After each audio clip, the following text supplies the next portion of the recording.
From sea to shining sea, America's favorite uncle, Bumpkin Bob.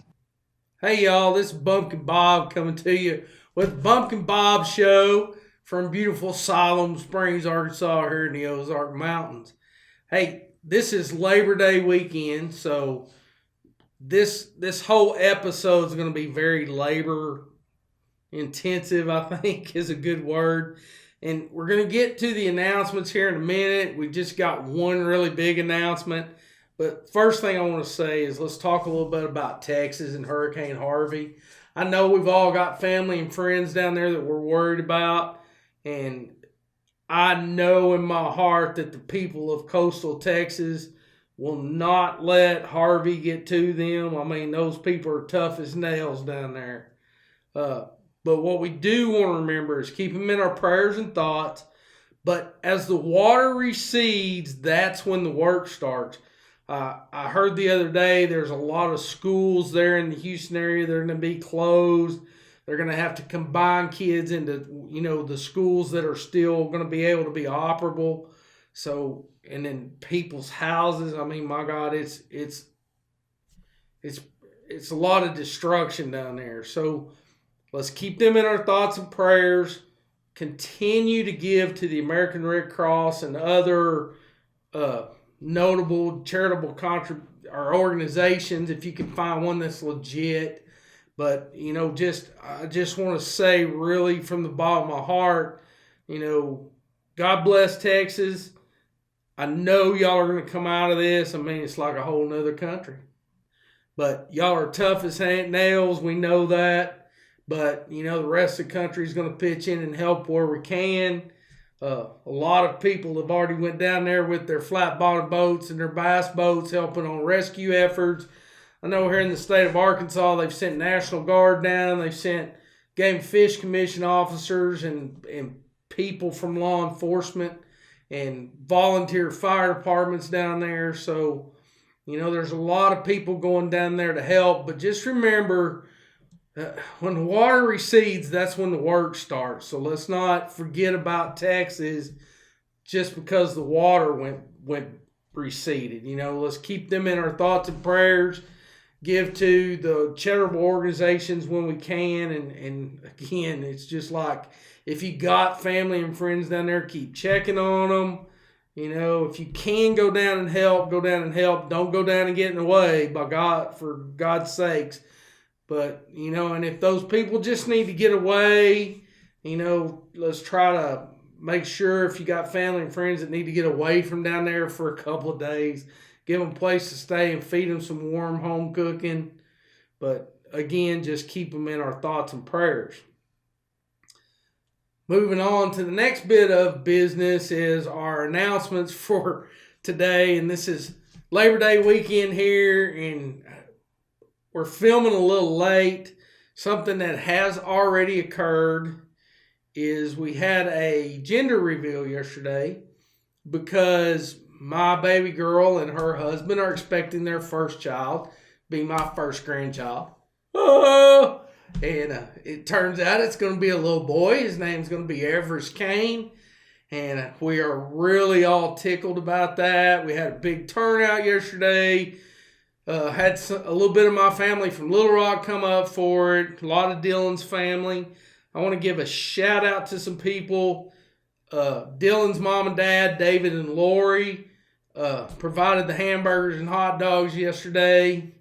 And all the food, might as well just say they did the food. David and Lori actually own Ivan's Meat Market over in Rogers, Arkansas.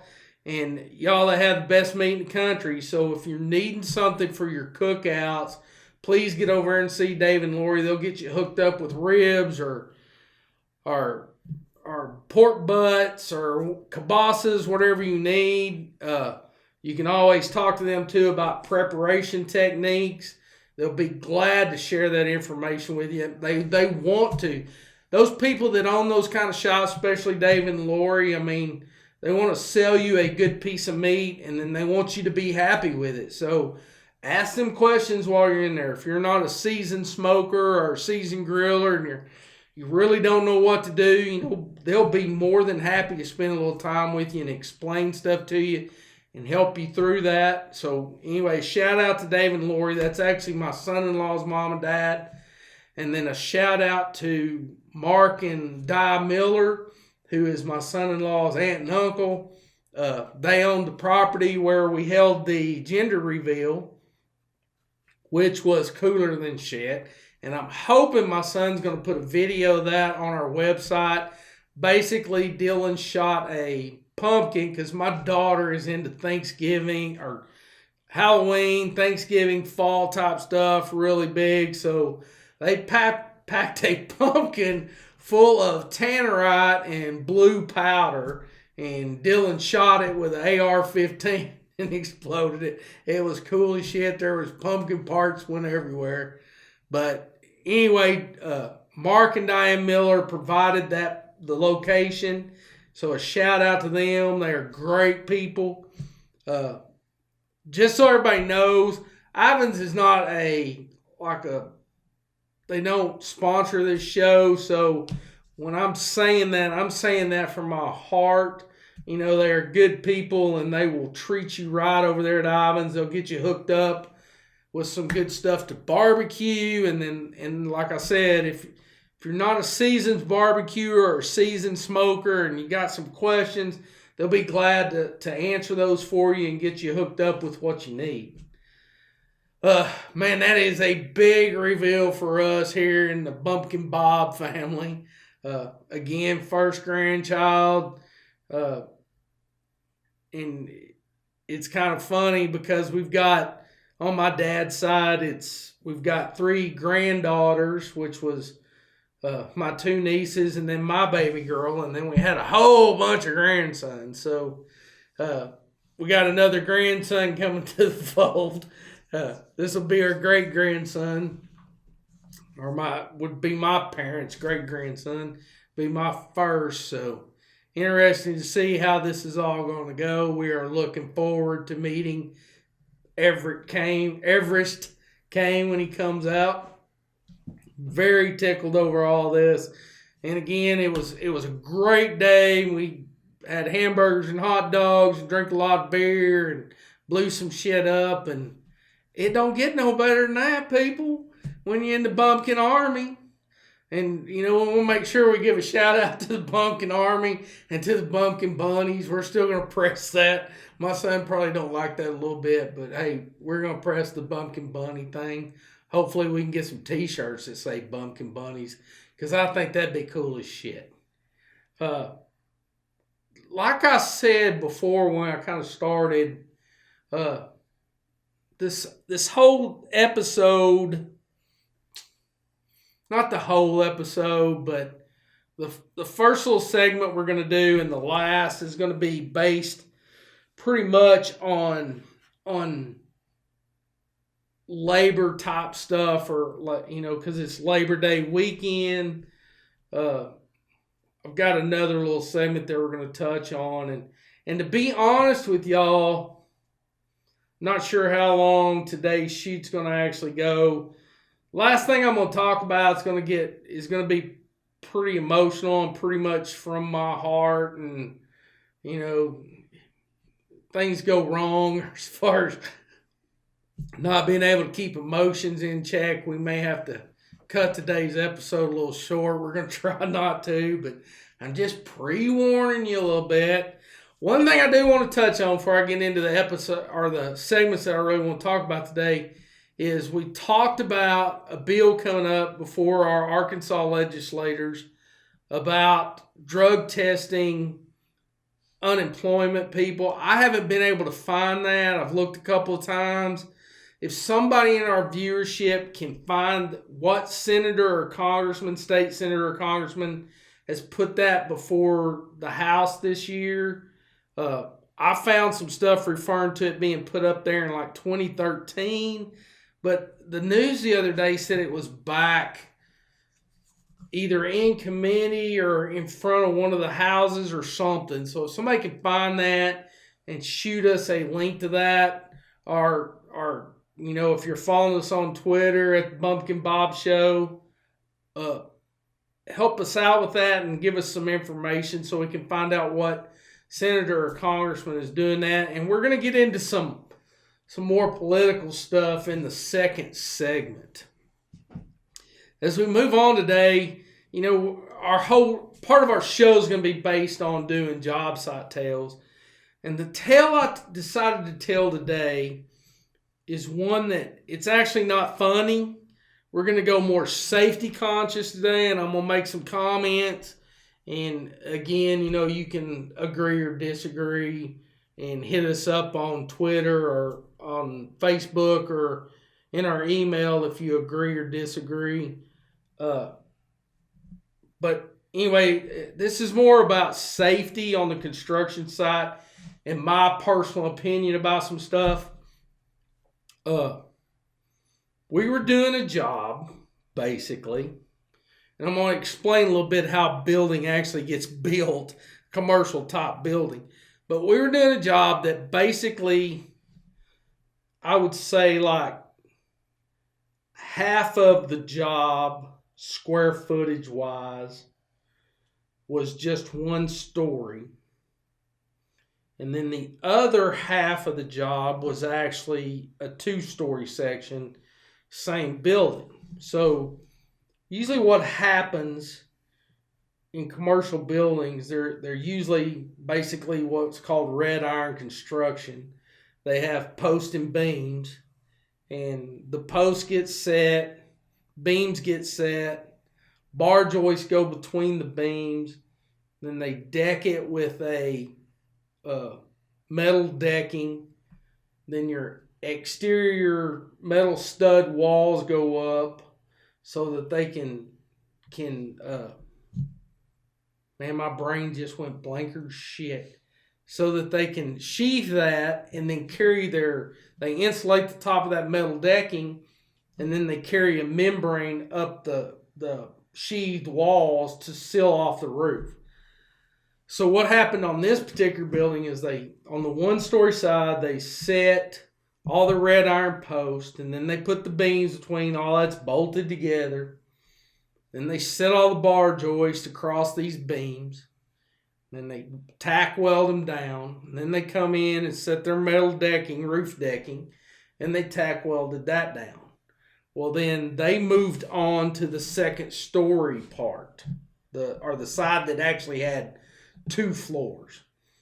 So the 1-floor side was protected. Nobody's working overhead. So basically that way the metal stud guys could come in and get started on that end of the building. Because what happens is metal stud guys come in and work. And then once they get some walls up, the electricians and plumbers come in and start roughing in walls. Heating and air guys start roughing in their ceilings. And it just progresses on. Well, while they were doing the metal studs on the 1-floor side, our gang box was sitting down towards the end. It was still under what was decked. There was no 2nd floor on this area. But you could see that whole area out there. Again, there's no walls up yet, interior walls. They're only working on the exterior walls so that they can get the roof dried in. And I want to say this before I do anything else. I'm not trying to knock steel workers, so don't hammer me on that. This is just a particular job and something that happened, and just something I want other construction guys to be aware of. The steel workers on this particular job, they had set a bundle of bar joists between 2 beams down on the 2nd floor end. They had busted those bundles, usually 10 or 12 bar joists, 8, 10, 12 bar joists in a bundle. They'd spread them out, but they hadn't tack welded them down because they didn't have the post and beam walls plumbed up yet. So after they had set these bar joists across these beams, they tried to plumb up the walls. Well, when they plumbed the one up, they pulled it completely out from underneath their bar joists, and that whole bundle of bar joists fell 2 floors down to the concrete slab. Well, it just so happened that I was standing at my gang box, and the job superintendent was standing beside me when it happened. We saw the whole thing. Well, instead of approaching the iron workers and saying, or steel workers, whatever you want to call them, and talking about safety issues, he hightailed it for his job trailer, and we didn't see him again till that afternoon. Well, about an hour later, basically the same thing happened again, and they dropped another bundle of bar joists. And I swear to God, in all the jobs I've ever been on, I've never seen them drop a bundle of bar joists. On this particular job, in the same day, within an hour, they dropped 2. And it's like, oh my God. And the sad part, I don't know if it's the sad part. The thing that scares me the most is it was human error. It was not a mechanical malfunction. You would think that, well, maybe their SkyTrack malfunctioned and they dropped them while they were lifting them up, or they were lifting them with a crane and the crane malfunctioned and dropped them. No, it was human error. All in all, human error. Well, anyway, about an hour after that, I had walked back to my gang box, and on this particular job, there was a brand new concrete subcontractor, their first big commercial job they'd ever done, that was on this job. Well, the guy that owns that company had sent 2 guys out there to do what they call grout the post in. And basically, all these posts are sitting below grade in basically a concrete hole with 4 bolts coming up, and then they're sitting on nuts, and then they set the post, and they tighten down 4 more nuts on top of them, and that's how they used to adjust them.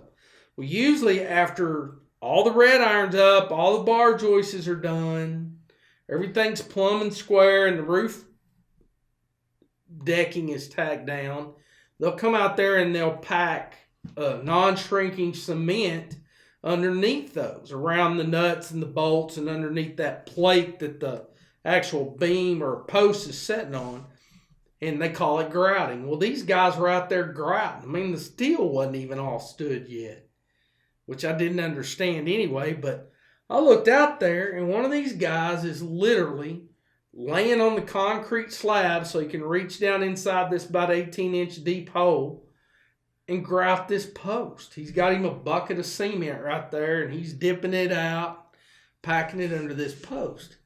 Well, I stood there for a minute because he's working right under the steel workers. They're right above him, tacking bar joists down to beams with a welder. So I sat there for a minute until he kind of looked up, and I just made a little finger action and told him to come here. He got up and walked over there, and I said, I'm not telling you what to do. I'm not the job site superintendent. I'm not the safety official for the general contractor. I'm nothing. I'm an electrician. I'm just giving you some information that you probably need. And he's like, what's that? And I said, those guys working above you dropped 2 bundles of bar joists today within an hour of each other. If it was me, I would not be working underneath them. Now, you can do what you want. Well, he immediately got on the phone, called his boss, and his boss pulled them off and sent them somewhere else. He basically had sent them out there because he didn't have really anything to do, and he was just trying to keep them busy, which I understand. But in a situation like that, safety has to come first.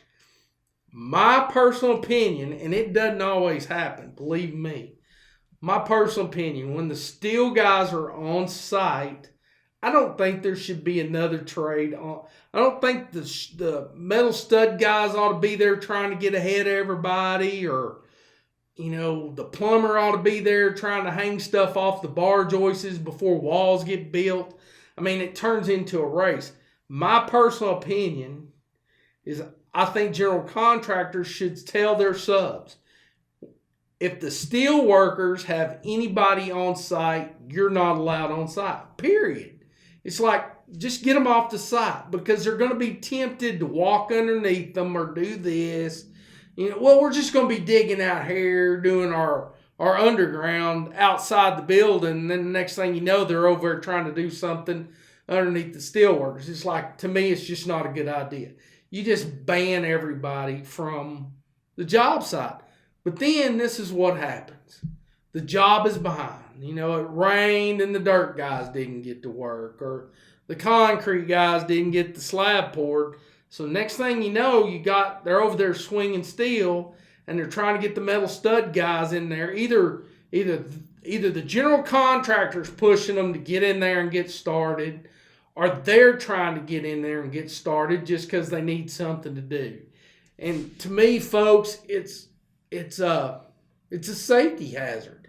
I mean, I honestly think, and I'm just noticing my farmer's tan is crazy how white my upper arms are. It's just a safety issue. And to me, whether the job's behind or not, I think until the steel workers have the decking tacked down to the bar joists, I don't think there ought to be another trade on the job site. And that goes also to when the heating and air guys, you've got 18 or 19 big-ass air handlers up on the roof, and they show up one day with a crane and they're swinging air handlers. And I'll be honest with you, in my 20 years working in the electrical trade, I've never seen them drop an air handler, but there's always a first. And it's like, to me, the safety is the issue. And it's like, you know, okay, we're scheduling for this day of the month.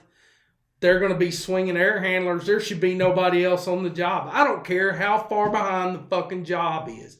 You should put the safety of the workers first. And here's the funny thing about that. When a job's first getting started, and it's every general contractor, they're like, oh my God, safety conscious. You got to have your hard hat on. You got to have your safety glasses on. You got to have your either chartreuse colored vest or t-shirt on, or an orange colored vest or t-shirt on for high visibility, or you got to have your leather work boots on. You got to have 3 inches of sleeve on your shirt. You got to have blue jeans on, or long pants or overalls. You can't wear shorts until the job gets behind, and then everything goes out the fucking window. And it's like, we don't care if anybody gets hurt or killed. We got to make the deadline. And that's how it basically goes.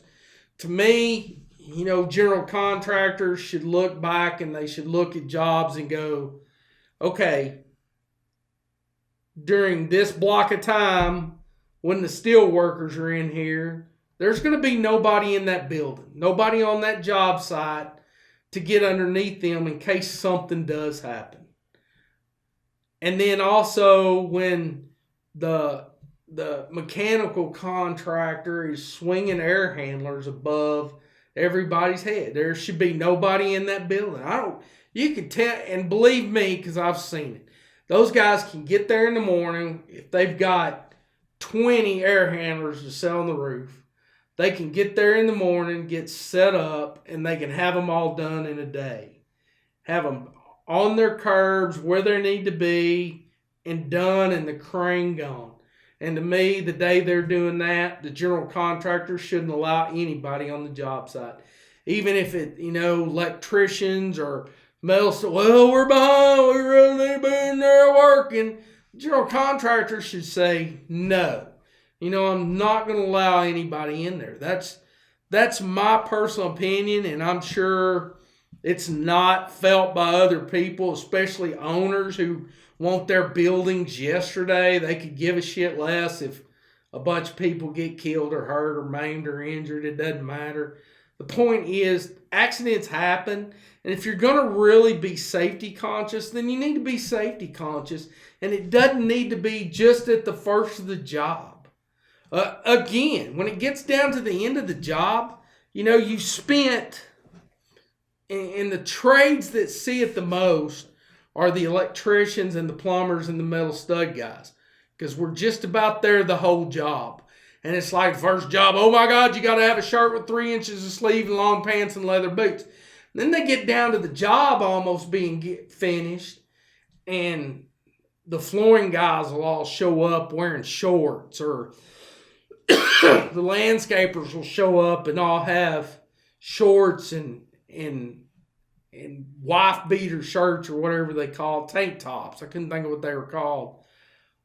Or the cleaning crew will show up in shorts and tennis shoes, and none of these guys have hard hats. Well, that's all right. They're still hammering on it. Well, we got to get it done, and I can't afford to run them off the job because they don't have long pants on. And it's like, you've been browbeating on me about safety stuff the whole job till it comes down to the end.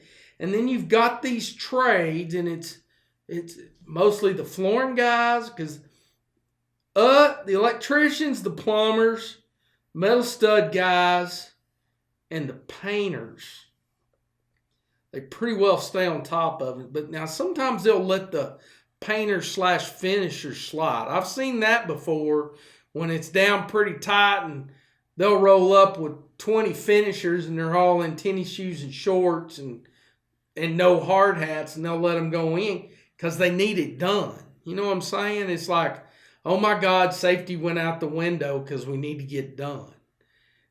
But it's usually the flooring guys and the landscapers. I'm trying to think if there's anybody else. I'm sure there is, and it'll come to me. Sometimes the door hardware guys that are there just putting in the door hardware. No, not going there. I was going to say something about some people that put in door hardwares that I truly think a lot of. They know who I'm talking about. If they're watching this, you know who I'm talking about. Not talking about you two, because y'all always show up and have a good time, and you're always dressed appropriately for commercial jobs.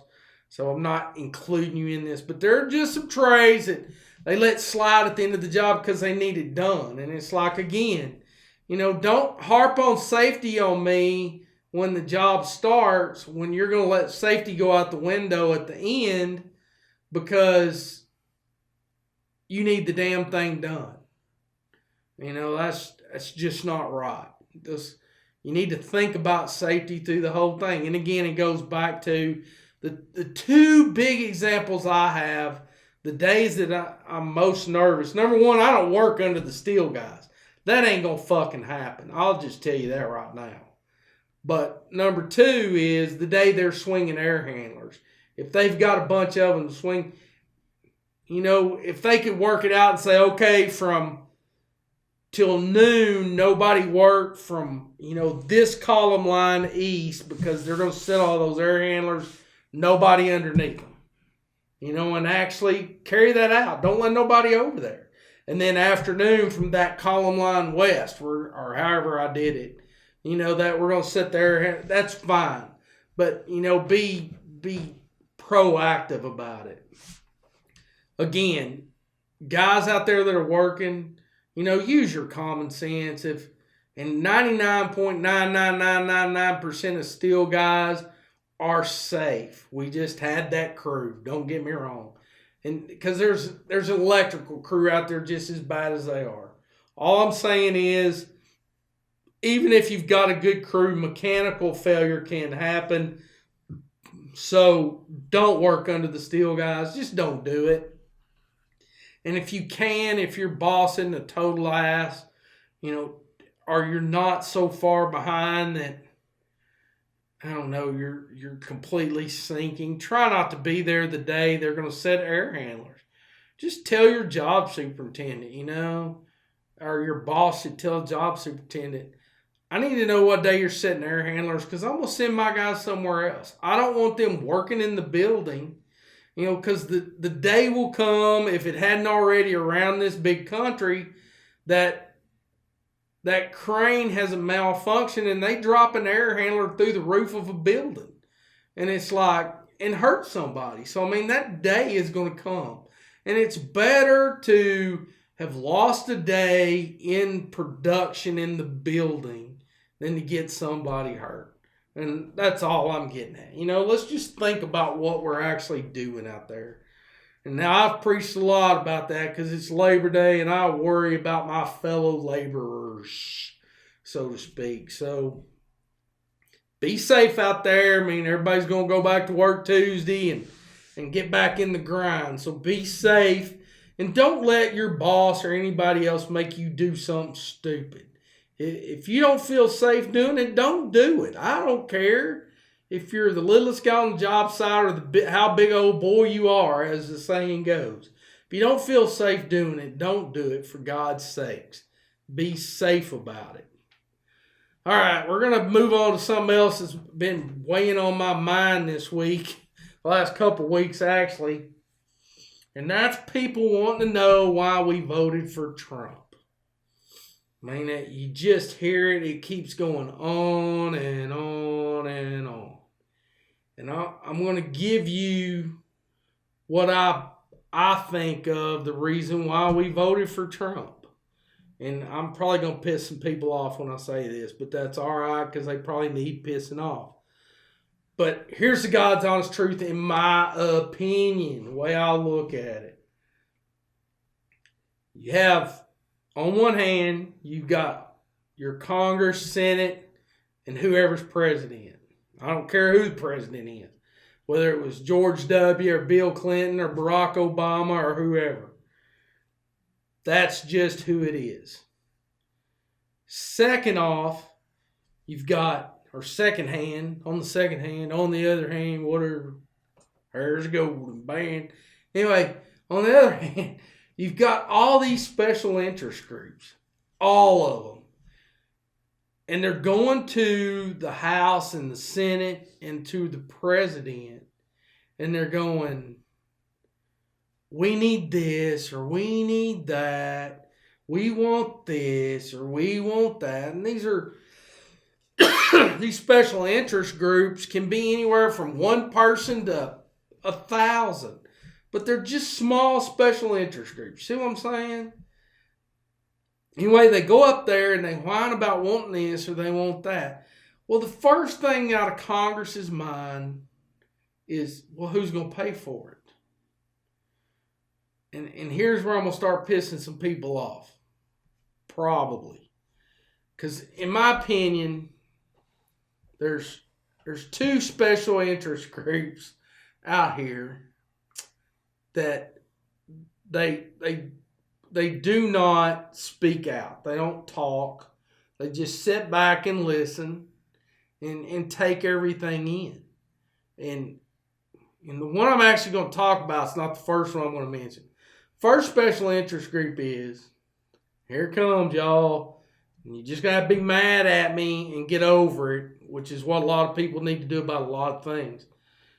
But there's a group of people, and it's white males between the ages of 18 and 55. They have no rights. They have no say-so. And there's no special interest group at all that represents them. Okay?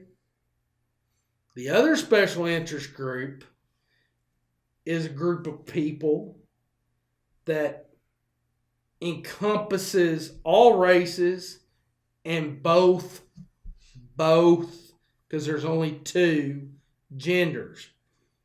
And that's what I refer to as the working poor. These are the people that are out here struggling every day. They live paycheck to paycheck, and it doesn't matter whether you're white, black, red, whatever, brown. You know who you are. You're either a single mom, single dad, divorced mom, divorced dad, or a mom and dad, or somebody that's never been married, but you're supporting a family on your paycheck, and you're living paycheck to paycheck. And I'm telling you right now, and Congress up there, the whole bunch of them can kiss my ass. Most of them probably don't have health insurance because they can't afford it. But anyway, this is the group we're talking about today, most specifically, is what I call the working poor. All these special interest groups go up there and they're like, we want this, or we want that, or we think you should do this, or we think you should do that. First thing out of Congress's mouth is, well, who's going to pay for it? Well, every one of you son of a bitches in Congress, Senate, and the presidency, president, whatever, and the special interest group, the first people y'all point at is the working poor, is what I call. They'll pay for it. We'll just tax them a little more, or we'll give them an extra charge on this, or we'll up their property taxes, or we'll up this tax, or we'll make them pay more to to license their vehicle or will bump their income tax bracket up. It's always the working poor that you son of bitches point at to pay for this shit. Well, I kind of view you, the special interest groups, as the schoolyard bully.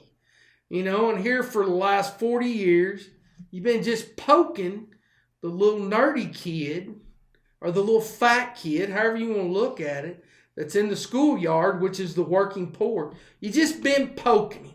Pay for this, pay for that, taking his lunch money. And nobody wants to do nothing about it at all.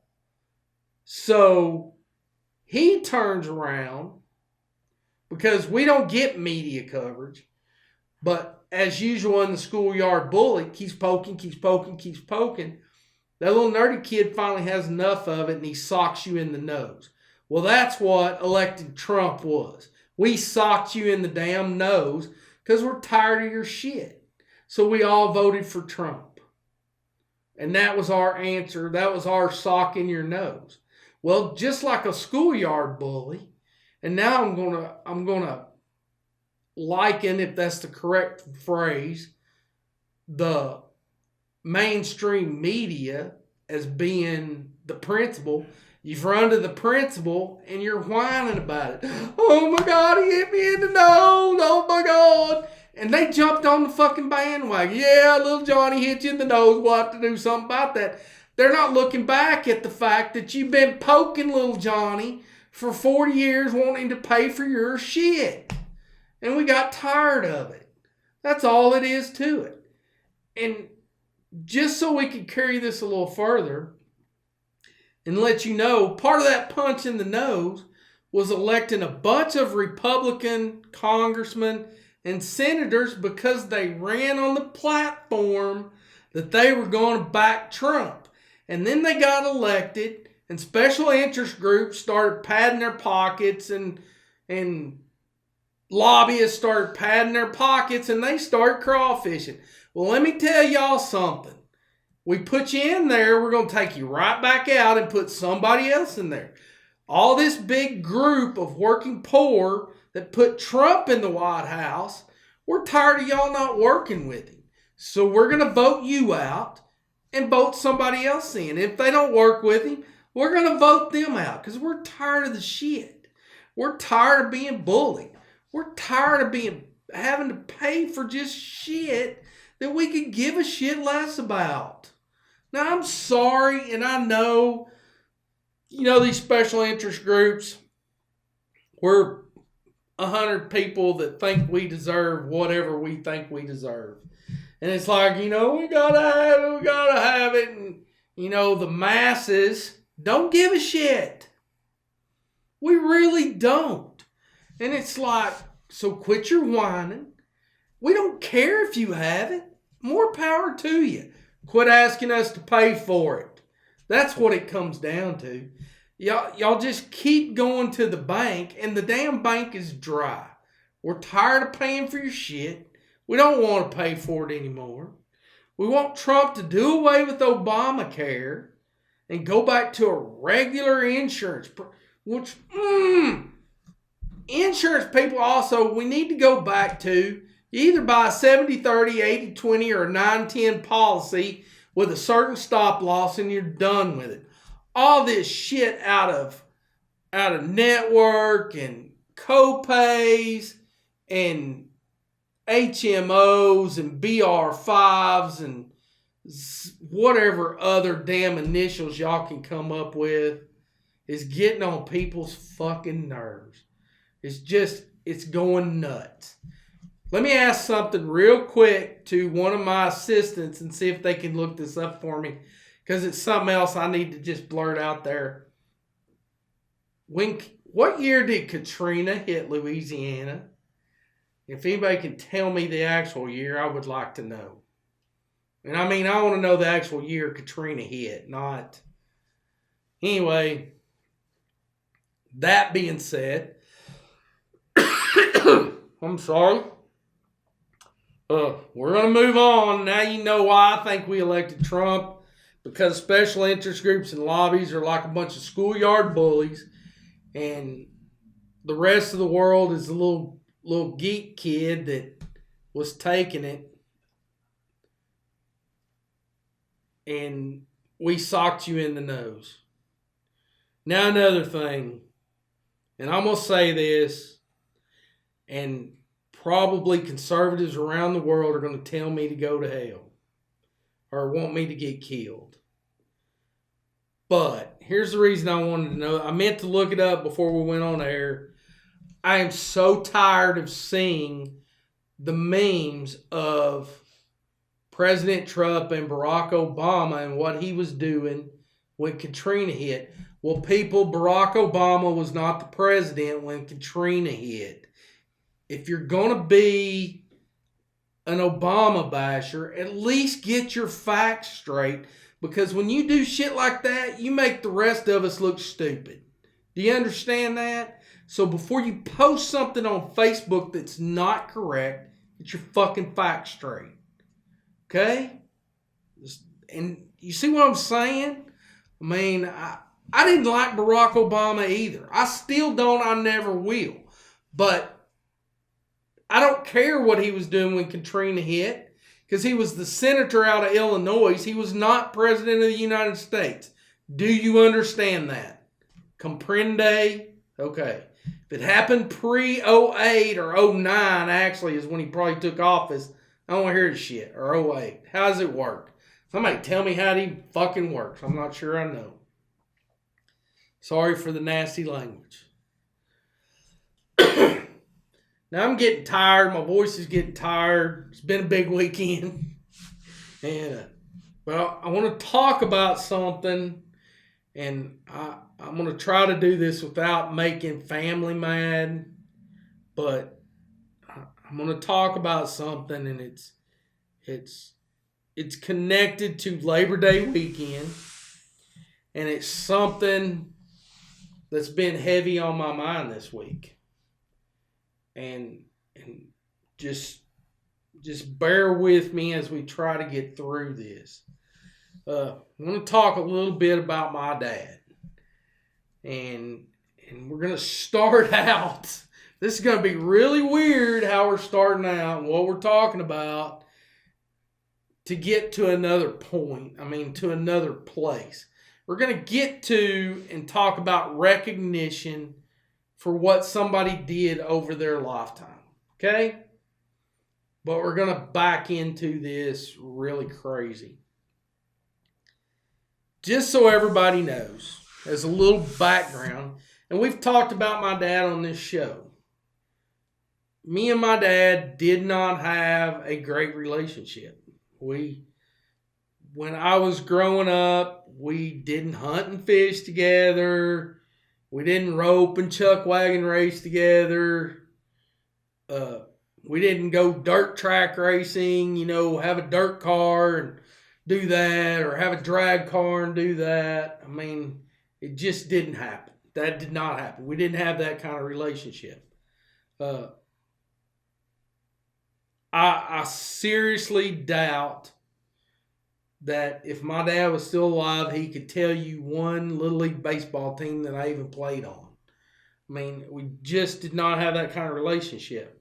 And that relationship, for what it's worth, suffered as the years go by. And actually, there about 8-9 years ago, when I was going through what was probably the lowest point in my life, and looking back, he was going through some things himself. So I don't want to put the blame completely on him, but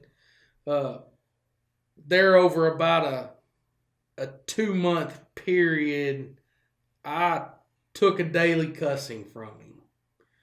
And I'll tell you right now, there's not another man on the face of this earth that's walking on 2 legs that I would have took that from. So anybody gets any idea that they can start calling Bumpkin Bob up and cussing him and calling him everything but a white boy is sadly mistaken, because you're not my dad and I won't put up with it. So anyway, that being said, we I said that to establish the fact that in the 60s and 70s, I was born in the early 60s and really grew up in the 70s.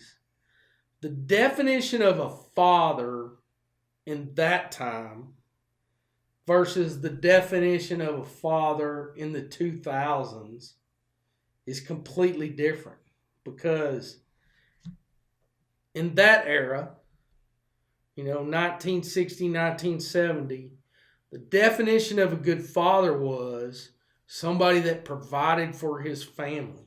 He worked. He went to work at whatever his time was, whether it was 6 in the morning or whenever.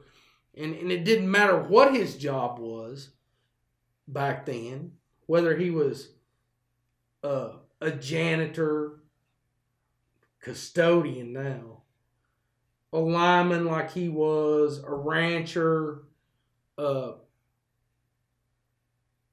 dog catcher, trash man.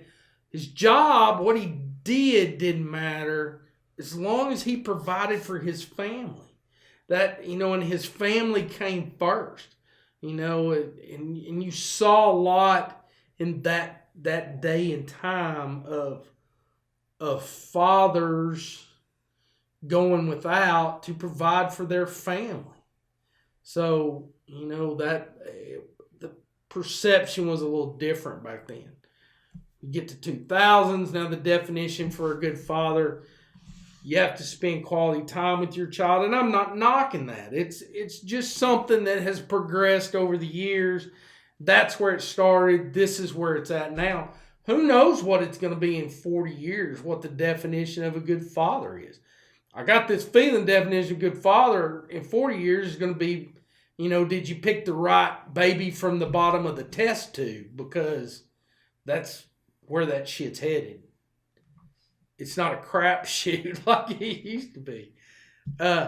Anyway, that being said, as a man that worked during the 70s, he sacrificed not only for his kids because he was working, and that's how he sacrificed. He sacrificed for the people of this state. And I'm talking about the state of Arkansas now, people, not Texas or Louisiana or whatever, the state of Arkansas. He sacrificed for the people of this state. And I say that because of what his job was. And he had started with Petty Jean Electric there out of Clinton, and then he went to Arkansas Electric as a line foreman. But all his years working with the electric co-ops, when there was a storm outage, and it could be anything from tornadoes to floods to ice and snow, he was either one of the guys in the bucket trucks or on the ground, or he was the guy at 2 o'clock in the morning in the office arranging this stuff. I can remember as a kid going to Harrison, Arkansas to spend the weekend with an aunt and uncle, Uncle Jack and Aunt Millie. And it started snowing, and by God, at 10 o'clock at night, we went back to Little Rock because he knew he needed to be in the office. He needed to be manning the phones. And if there was a co-op in the state of Arkansas that needed help, he was the one that was going to coordinate and get people sent to him, and he would go. I mean, it wasn't just sending people around to do things he wouldn't do himself, because he would do them himself. So he sacrificed for the people of this state. Now bear with me, I'm getting somewhere. He had the reputation with his people. I mean, the men that worked under him and with him and beside him. I should say just worked beside him and with him, because he didn't consider them working under him. I mean, they were peers to him, no matter what his position was.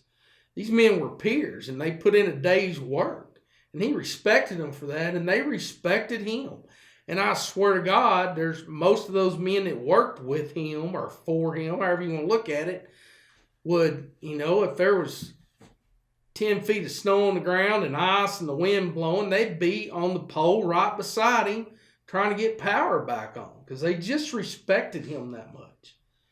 But when he passed away, there wasn't a single one of them son of bitches showed up at his funeral. Now, you can't tell me that they were all dead because they weren't. And it's like, that really bothers me. Now, I'm going to exclude a group of people that I usually refer to as the Parks Boys. Because, number one, every one of them was at Dad's funeral. And almost, if not every one of them, and they know who I'm talking about, almost, if not every one of them, worked for Dad at some point. And now those boys, who are my cousins, respected him for the job he did. And they knew what kind of job he did. And they were at his funeral. So they were also kin folks. I mean, they were kin. He was their uncle. And they all thought the world of him. So, I mean, I'm excluding them from that group of people. I'm talking about the guys that worked for him. They weren't there. Now, my Uncle Kent, his younger brother, also worked for him, and Kent was there. I want to exclude him from that group too. But he did not get, as far as I know, any recognition in the Rural Arkansas Magazine or the Arkansas Democrat or any other publication for that matter. And it's funny because, not funny, funny, sad. He retired in 97 or 98 from the electric co-ops. In and around 04, I think it's about 04,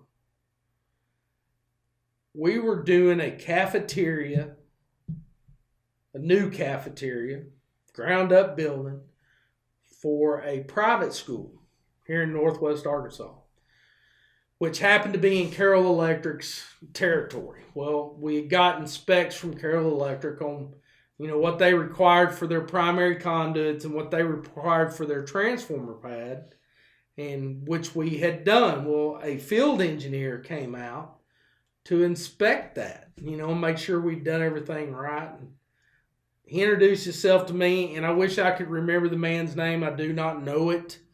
But I introduced myself, and he's like, "Do you know a Bob Griggs that used to work for Arkansas Electric Co-ops?" And I'm like, "Yes, sir, he's my dad." And he's like, "Well, I want to shake your hand." I said, "You do?" He's like, "I don't know if you know this or realize it, but your dad's responsible for lighting up most of this country." And I kind of chuckled to myself because I knew it. I mean, and something else that leads towards that, and it's not just up here, it's pretty much statewide. We would be driving along, going somewhere, and he didn't say I. He never said I. He always said we. Because he included the people that worked with him in his accomplishments. It wasn't an I thing, it was a we thing. It was always we. But he was like, "We built this 15 miles of distribution line right here for Woodruff Electric," and he usually knew when, and blah, blah, blah. Or, "We built this 40 miles of transmission line for this electric co-op," or "We built this substation for First Electric Co-op in 1980, and then he would tell a little bit of the background about it. And that was all over the state. These places were all over the state. Now, don't get me wrong, since he retired, there's been more distribution lines, more substations. It's all still been built. It was being built before he got there. But, you just have to look at that slice of time there, and it's a big slice of time. From 1966 to 1997 that he worked for Arkansas Electric.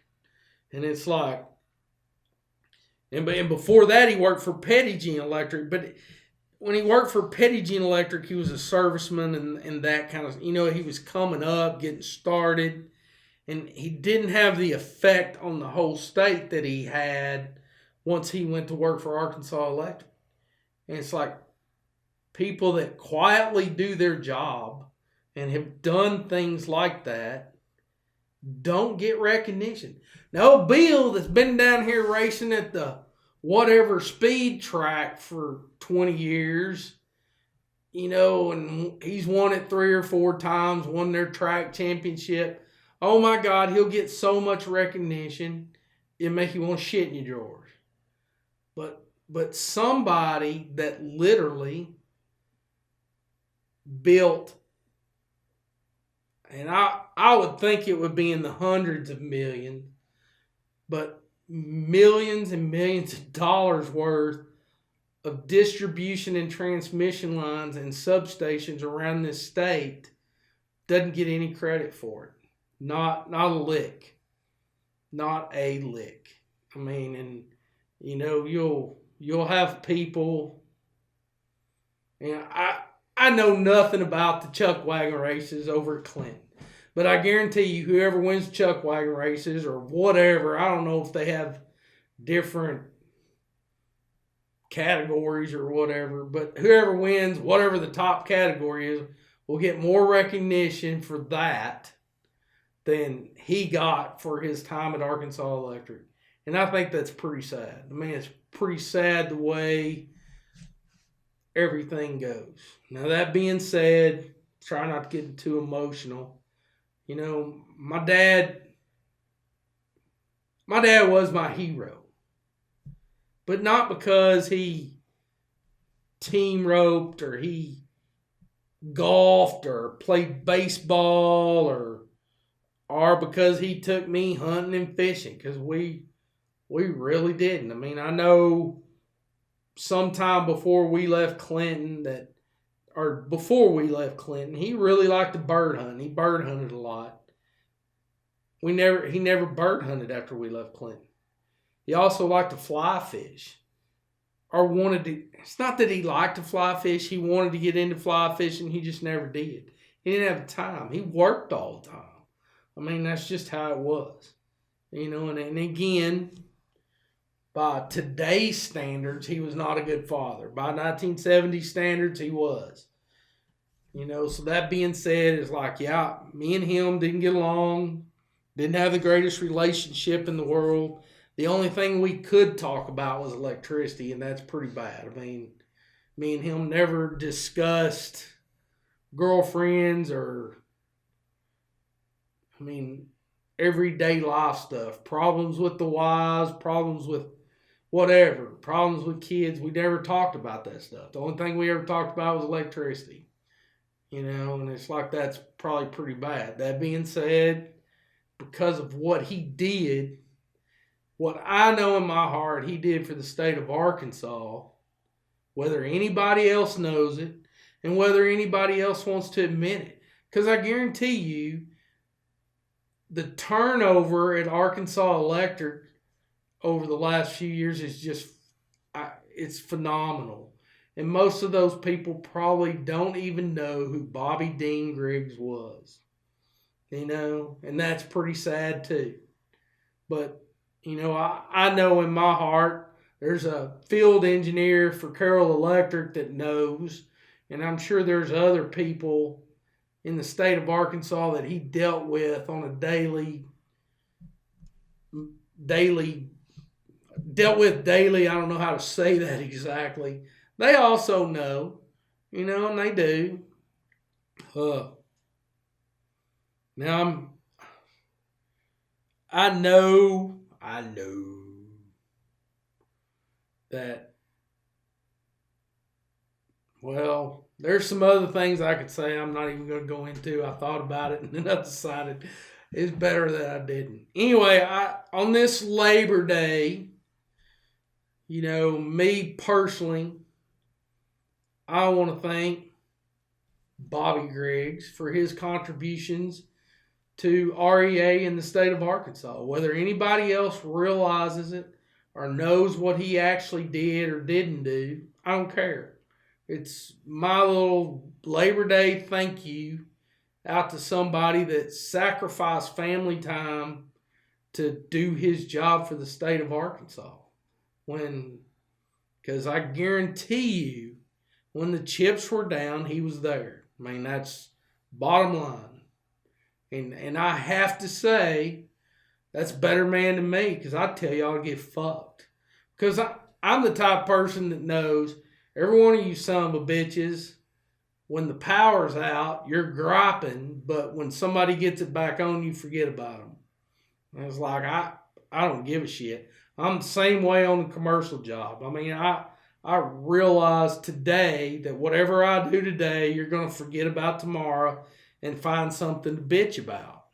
And that's why, I have a hard time doing extra stuff for job superintendents and the owners. It's like, because they're not appreciative of it. It's like, what have you done for me lately? Well, I hadn't beat your ass. How's that for what I have done for you lately? So anyway, let's recap. I'm not exactly sure where we're at on time. But like I said, I'm getting a little hoarse. Let's recap what we talked about. Again, do not forget about Texas in your prayers and thoughts. If you can, give to the Red Cross or another charitable organization. Please, God, make sure it's a legitimate organization. And also, just so that everybody's aware, and God love you people in Texas, but when the water goes down, the unscrupulous contractors are going to be your next flood. And please, God, please, please, please, do not give these people money unless you got a contract and you know them or you know who they are. I guarantee you in the next months, because it happened after Katrina, we're going to hear horror stories of these people going down and taking advantage of those people in Texas. So please, God, to the state officials down there, keep your eyes and ears open and try to keep that to a bare minimum. And you unscrupulous contractors that are going to go down there and take advantage of those people, there's a special place in hell for y'all. That's what I want to tell you right up front. Anyway, we had the gender reveal. I'm going to be a grandpa. Woohoo! And we're waiting for little Everest Kane to arrive. If you're on a job site and you don't feel safe, don't do it. Tell your boss to get fucked. Tell him Bumpkin Bob said you could. We're going to keep punching people in the nose as the collective working poor until we get some shit changed. Stay together, people. Don't let them break us apart. Stay firm. And then, recognize people for their daily jobs. And, let's keep each other in their thoughts and prayers. And this is the Bumpkin, and I am out.